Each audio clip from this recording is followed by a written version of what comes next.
losing track of 5 years. Are you talking about out of water? Long term ones. We don't have one. No. This vessel will be here before our next one is due. So we actually get more than 5 years. Without Gotcha. Gotcha. If you get that, That's awesome. Can you make sure whoever's answering the questions can hold that? Okay.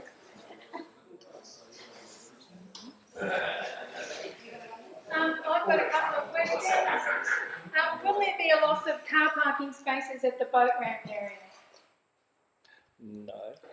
No. Thank you. We're actually, I'll add to that. We are hoping, and we don't quite have the approval yet for the new dredge bund, which will be sitting right on the south bank, where there's that area where the staff currently park their vehicles. If that is approved, and it looks as though it is going to be approved, is that the current bund location up near the crop tools will be an area that council in the future will look at what they can actually do with that space. Now, I'm not saying that would be car parking, but we have been asked by our town planners as to what we do with that space. So we will not be taking away any current spaces from the boaties car park. Thank you. Any other questions? Just the civil works that you start next year, sometimes, is that correct? Yeah, around You're April. studying the south side first? At this point in time, we think we're going to try and tackle both sides at the same time if we can. So logistically trying to coordinate movements, how's that looking? So most of the works will have to be done under one lane closure. So there'll always be at least one lane open for traffic to go through to manage under traffic management. Anywhere where there's new parts of roads being built, we can do that with a shoulder closure. So all the lanes. You're looking at night works or avoiding that?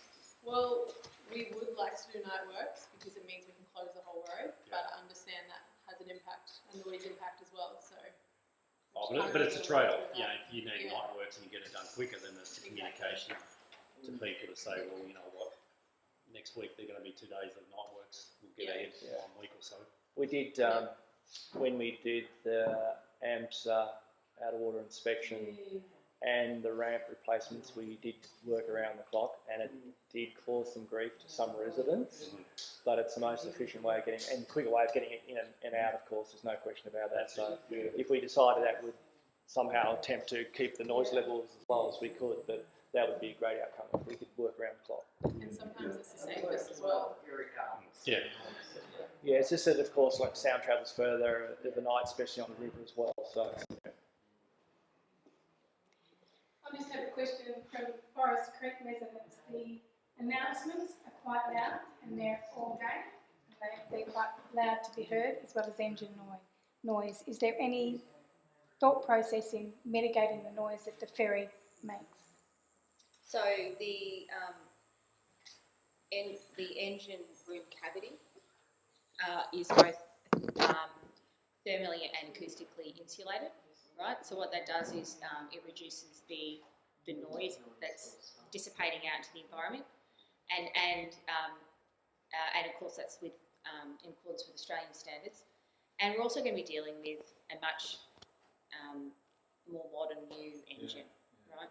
It's going to be smaller, it's going to be quieter, it's going to be more efficient, right? So I would therefore anticipate that the noise from the engine room will be less than what is presently being heard. In terms of the and PA announcements, we do need to maintain a PA on board for a safety reason. We're happy to work with Rob about what is appropriate for the community around announcements. I don't have that detail specifically, but yeah, I need to take guidance from the council on what they'd like to see there. Any other questions from the floor? I did send them, Mary sent this to you guys, but I did allude to this in a previous comment or question, but do Burden actually perceive themselves as being in the tourism industry, or are you just seeing yourself as an infrastructure service provider? And it's a really important factor here, because over the years, the ferry operator has very little assimilation with the tourism industry up here, and it impacts upon us when we as tourism operators feel as though that we're talking to a blank wall when you actually don't understand how the tourism industry operates. And I mentioned before about, booking timelines being 12 or 24 months out. You guys should be well attuned to the tourism industry and understanding how it operates, so that you make decisions based on that insight.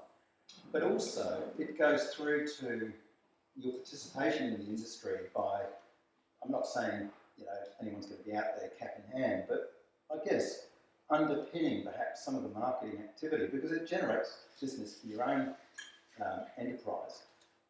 Much as, say, Cairns Airport, which is, Gay and I used to work for Cairns Port Authority back in the day, and Gay knows very well that, that organisation was the driving force for everything that happened in the region, and most particularly with the tourism sector. And when you've got a participant who actually doesn't understand it, that's a really poor start point. So I'm really going to encourage you guys to understand what it is to be in tourism and to work with the tourism operators.